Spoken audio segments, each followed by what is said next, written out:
For years, they called us conspiracy theorists. They mocked us. They censored us, threw patriots in solitary confinement while denying what we all saw. Well, today, the FBI's own documents destroy their narrative forever. 274 federal agents infiltrated the January 6 crowds. Not 10, not 50, 274. Now, these are not wild claims from anonymous sources. This comes from the Bureau's own after-action reports, hidden for years, finally dragged into daylight. Agents complained that they were used as political pawns. Whistleblowers confirmed thousands of hours footage remain hidden because it would expose undercover narratives. The Fedsurrection isn't a theory anymore. It is a documented fact. The evidence is overwhelming.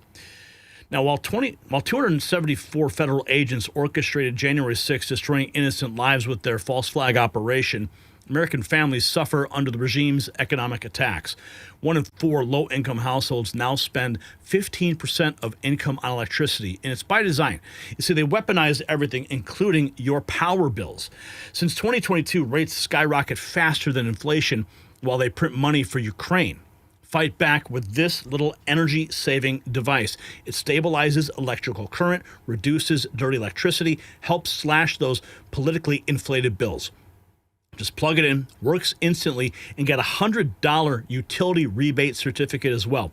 It's 60% off at don'twastepower.com. Stop funding their corruption. Order yours at don'twastepower.com. You'll find it linked down below. So the big breaking news coming out today.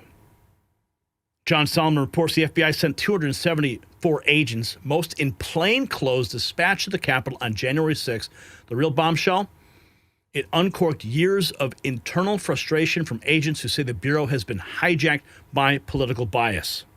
Tell how many agents were sent to the Capitol once the violence started there and the riot began. We got that answer because they did an after-action report at the FBI. Kash Patel recently found that after-action report, and it is damning. There were 275 FBI agents, most in plain clothes, without any riot gear or protection, dispatched to the Capitol that day. The reason there was an after-action review is that a lot of those agents felt like they were put in harm's way. They didn't have gear. They didn't have a way to identify themselves to the Capitol Police that they were cops. If they had to draw their gun, they could have had a friendly fire incident.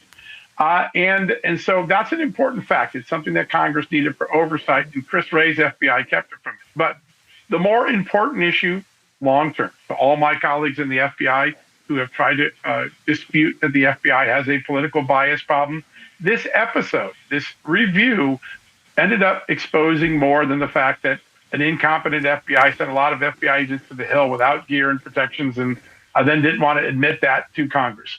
It uncorked a decade of frustration among scores of FBI agents at the Washington field office that their agency had become clearly politically biased. Those aren't my words.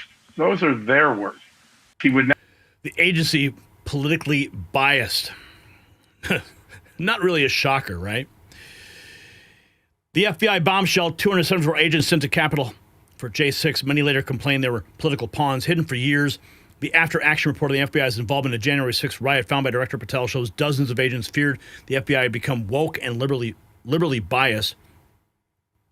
The FBI's internal after-action report on its involvement in the January 6, 2021 Capitol riot was recently disclosed after being hidden for over 4 years.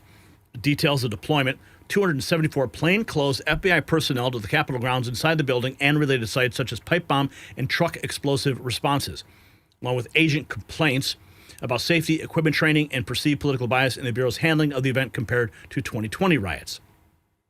You can access the full report through the Just the News article that just published it. The FBI bombshell, 274 agents sent to Capitol for J6. Many later complained political pawns. Document obtained by the new FBI Director Kash Patel's team and turned over to the House Judiciary Committee and its Weaponization Subcommittee for their ongoing investigation into January 6 security failures. Here is the document itself. It says here, for public, for HJC use only, not for external dissemination. Well, apparently, it has now been disseminated to the public. And check this out. Let's check in with the PBD podcast. I love these guys. The same khaki. Yeah.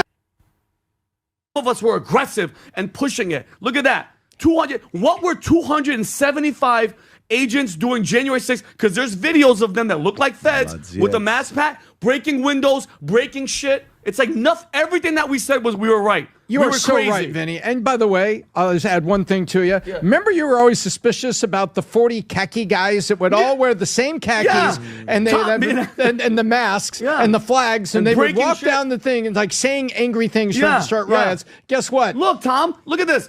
Like, they brought the protesters. Look, give me some dap, agent. Thank you, bro. I did my job. What? Unbelievable. This is the same FBI, guys. They've been corrupt forever. And what is this video? What is this is in January 6th, Adam. They grabbed the guy that's a protester, and then they look at how nice they're treating this guy.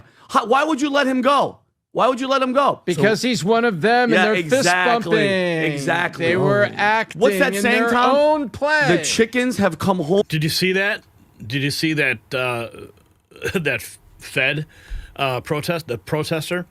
He taps the officer on his shoulder, like get him an attaboy. Watch.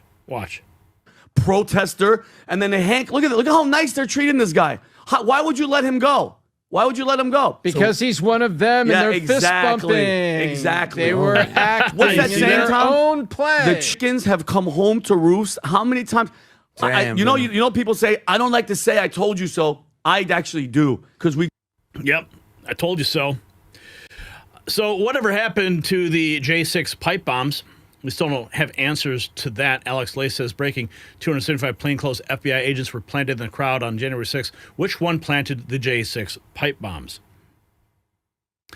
Remember this? George Hill, an FBI agent and whistleblower who worked at the FBI Washington, D.C. field office, testifies under oath. The FBI won't allow over 11,000 hours of J6 footage to be released because it would expose undercover agents and confidential human sources committing crimes inside the Capitol. Additionally, over 5,000 FBI agents were forced to fabricate charges against American citizens. Let's flash back to this moment when Matt Gaetz was a member of Congress in this hearing.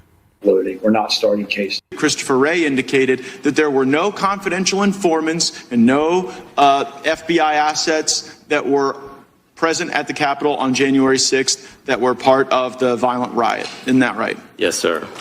Please. And so maybe Christopher Wray should be the next one, right? Lying to Congress. He could follow Comey. Wouldn't that be something? Back-to-back FBI directors indicted. Phew. Play the video. We're now going to hear from George Hill, who worked at the Boston field office.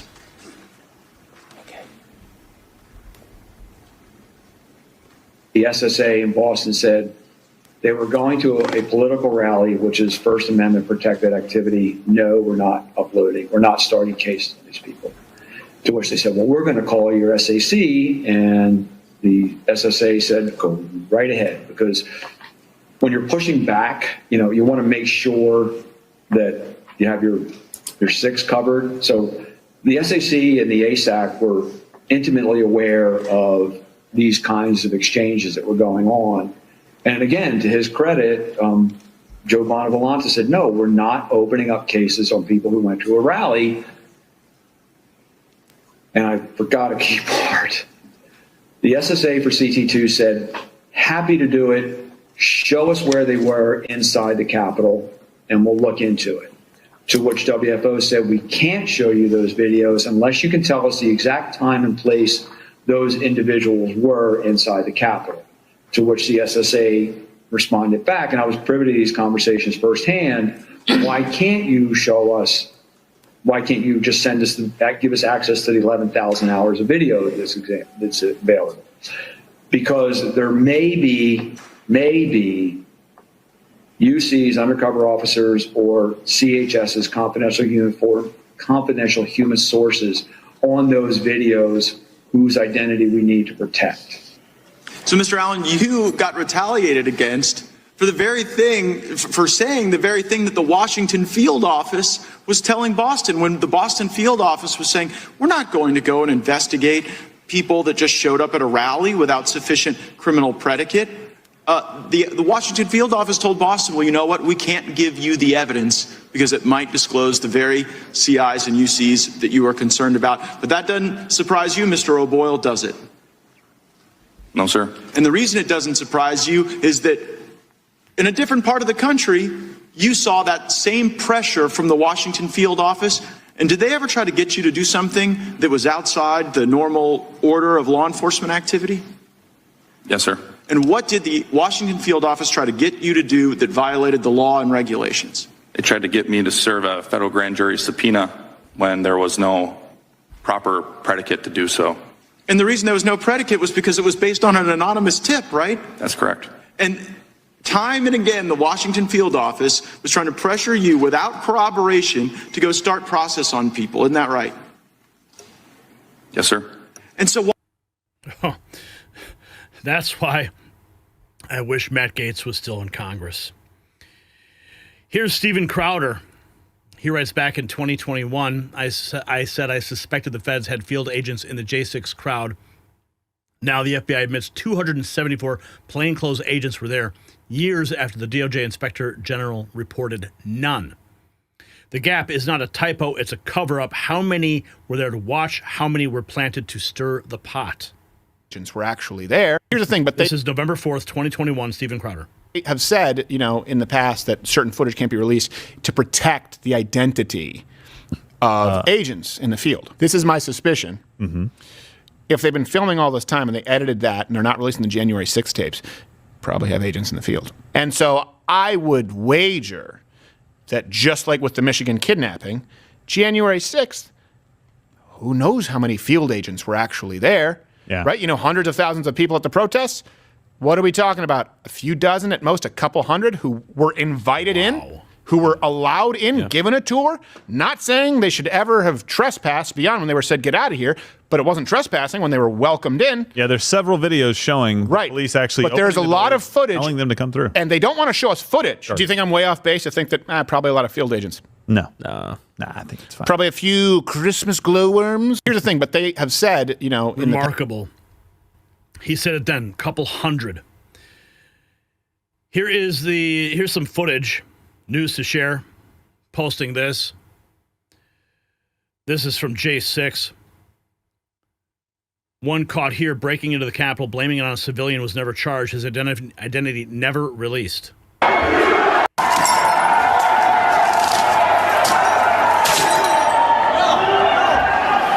not go in there.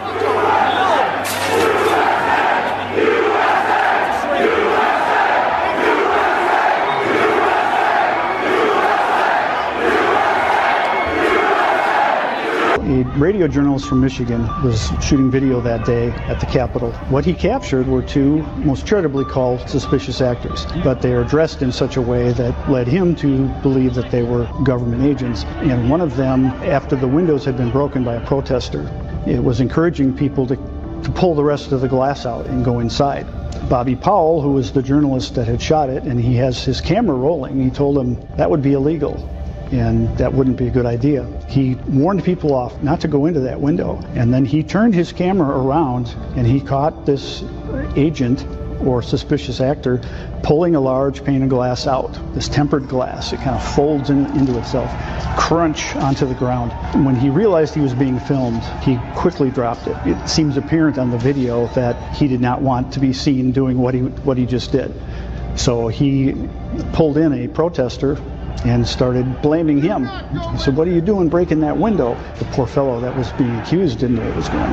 And then he gave him a couple of really good shoves and cocked his arm like he was going to punch him. We don't know. His facial image is not on any of the Sedition Hunters sites or the FBI's most wanted site, but he clearly was committing criminal damage to property, and he has not been charged. So it raises a question of why.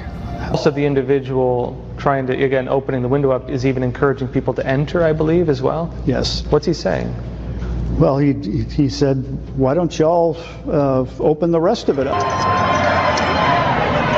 don't you guys open up the rest of it? Because I think that'd probably be illegal. Oh, I know, my glasses.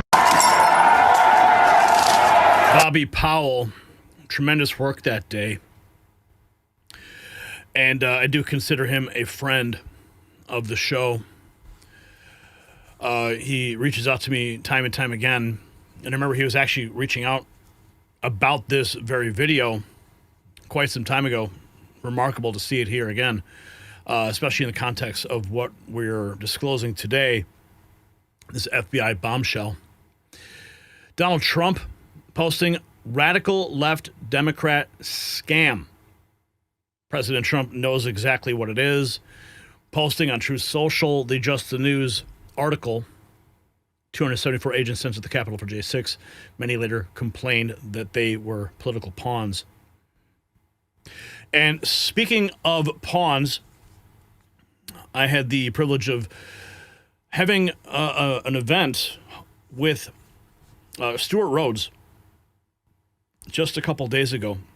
And this event was actually canceled once because radical leftists in the area tried to get it shut down, and they were successful at one venue. And then the Three-Headed Eagle Alliance, who was hosting, found a second venue, and then somehow it was leaked, and then that venue shut down. A third venue was selected. I was talking with the organizers all day. While they were even setting up at the third venue, I could hear the sound checks going on in the background, thinking, okay, everything's fine. The event will go on. I spoke at the event and hosted a panel discussion. That third venue gets canceled, and eventually they hosted, they found a church. A patriot pastor stepped up and opened up his church for the Three-Headed Eagles so that Stuart Rhodes' voice could be heard. Ironically, the group that was trying to cancel Stuart Rhodes said that on their own website that all voices should be heard. All voices. And when I exposed their website for showing 8647 on the main picture on their website shows a whole bunch of protesters down Main Street. And on the right side of the picture, there's a protester holding up a sign that says 8647. And following this event, I decided I would go check that website. And sure enough, they've already cropped that off. So they saw my report. They know I called them out. And anyway, here is my post-event interview with Stuart Rhodes that evening. Yeah, and he's got Franchi here. He's got some really big news to break here as well. So pay attention. Geneva, Illinois with Stuart Rhodes. We just got back from an event that had been canceled. How many times? 3 prior times. 3 prior times. Now, initially, we'd done a report on Next News Network when the event was first announced, and we found out that there was a group that is in this locale who was trying to cancel the event. All right, I went and investigated the group. They had horrific visuals on their website that said 8647. We all know what that means.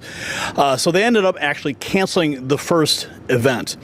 And then the second venue ended up, which was supposed to happen today. Another country club. So the first country club canceled about a week ago. And then today, the second country club that was going to let us have an event also canceled after pressure from leftists. And so we went and found a third venue today, which we thought was an awesome venue. And then apparently they got visited in person by leftists, and that was also canceled. But what man means for evil, God will use for good. We ended up at an awesome church with an awesome modern Black Robe Regiment patriot pastor, and it was a fantastic event. So in the end, it was the best venue for us. And so they tried to cancel this man for speaking. Now, on their own website, they say everyone is inclusive, and it's the typical leftist jargon that all voices should be heard. But there was something about Stuart Rhodes' voice that they didn't want this neighborhood to learn about. And in fact, they went as far as to hold a protest in front of the First Country Club. Now, the event was hosted by the Three-Headed Eagle Alliance, which I'm proud to say I was one of their very first speakers at their inaugural event. And they were using a country club locally here for years. And then now that they've actually been banned from that country club indefinitely because they dare have Stuart Rhodes show up. Yeah, it's absurd. It's the same kind of nonsense that we faced through the entire Trump administration. They ended up jumping the shark and accusing all MAGA of being, racist and anti-democratic and a threat to democracy and fascist. This is complete garbage. It's the same kind of garbage. Like one of the last venues, the last country club was told that I was a white supremacist. I'm a quarter Mexican. My mom grew up picking grapes in California as a migrant farm worker in a Mexican-American family. It's just complete garbage. And so it's all they have. They're a broken record, and they accuse everyone of being a Nazi. And after a while, no one that has a rational mind believes any of it. But they've been so victimized by the propaganda from the left that I think they actually might believe it. They might believe their own bullshit. Now, when you had contacted me, like, Gary, we got to find another venue. I reached out to the organizers, tried to throw some ideas out there. Right. You had mentioned Antifa was shutting it down, and that was your instinct. Yeah. So we had heard that Antifa is doing protests against ICE in West Chicago. And so our concern was that it might be also Antifa coming over, intimidating the venue. We don't really know, but it's the same thing across the entire left. It's frankly it's brainwashed people that I consider victims. They're victims of the brainwashing themselves. And it's the same attitude that Charlie Kirk had when he went on the college campuses. He was there to hopefully reach out and help to deprogram these college kids who have been brainwashed by their communist professors. So that's how I see a lot of people on the political left. I don't hate them. I see them as victims. I see them as the sad victims of the brainwashing. Like I said, a lot of them actually believe their TDS is sincere. They believe that Trump's a Nazi and Hitler, and they believe that we're all fascists. And so, all we can do is speak truth and just drive on. That's what we did. Never give up, never give in, never let them shut you down. And I think it's pathetic, though, that country clubs like that would let themselves be silenced and let themselves be dishonored, or dishonor themselves by canceling events. They should stand up for free speech and say, hey, this is a venue. We take anybody who wants to speak. It's free speech. That's what they should do. But they crumbled. But thankfully, we found a fantastic church. And in the end, it's where we should be, in God's house anyway.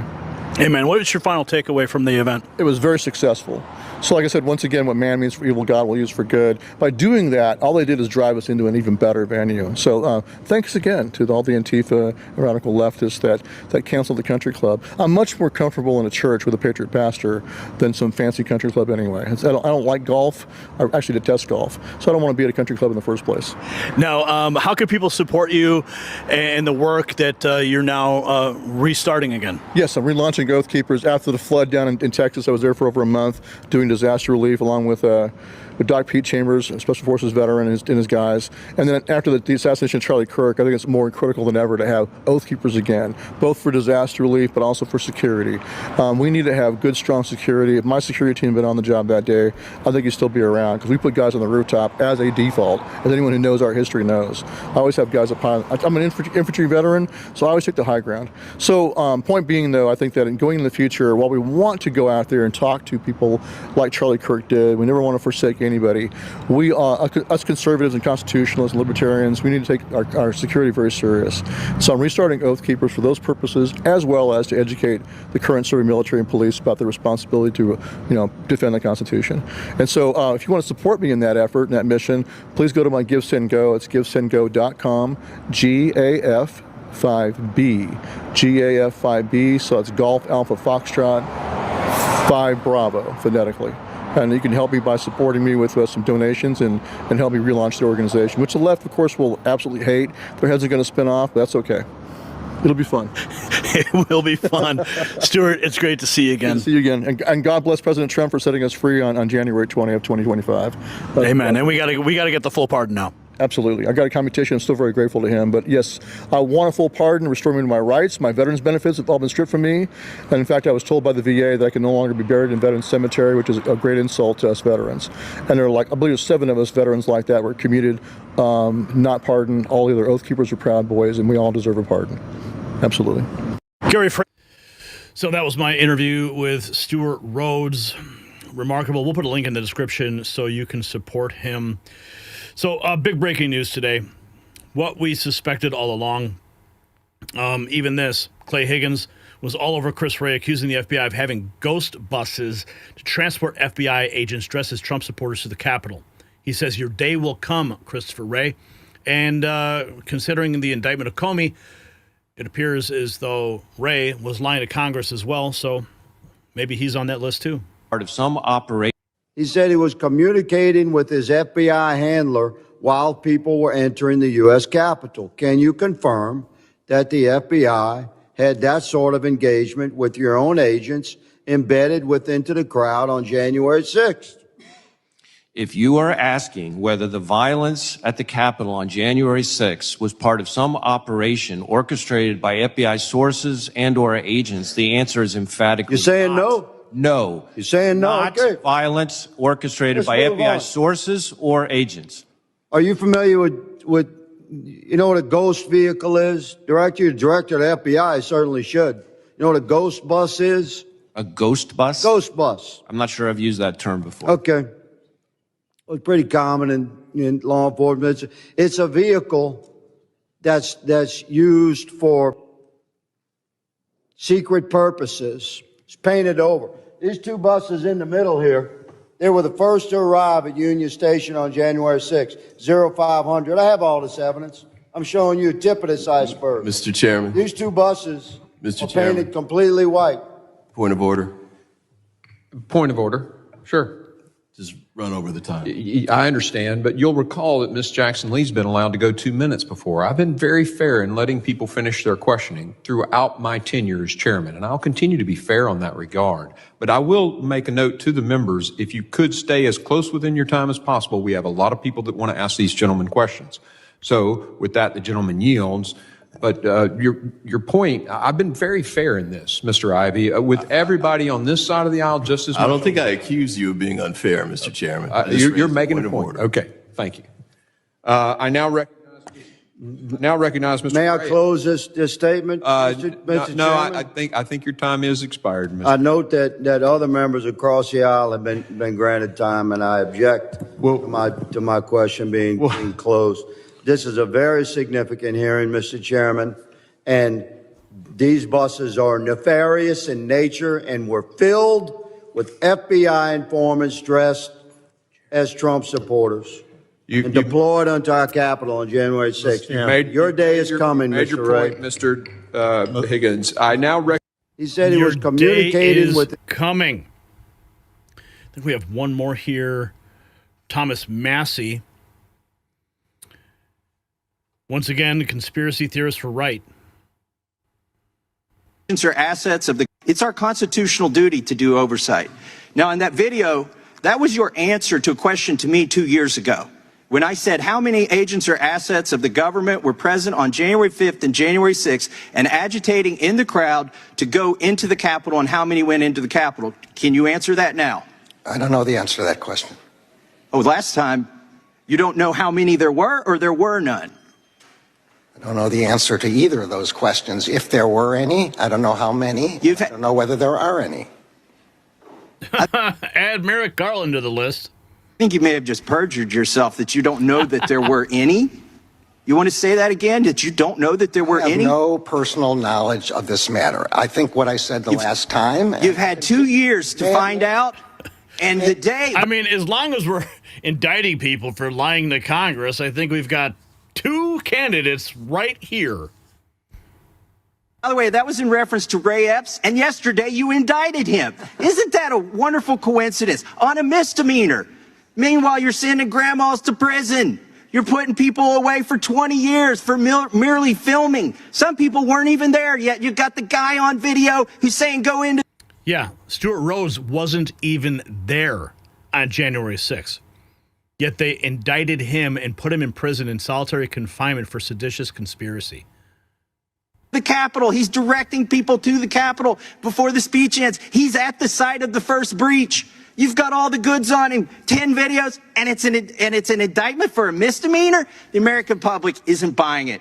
I yield the balance of my time to Chairman Jordan. May I answer the question? I'm going to ask you one now. We'll let the gentleman. Yeah.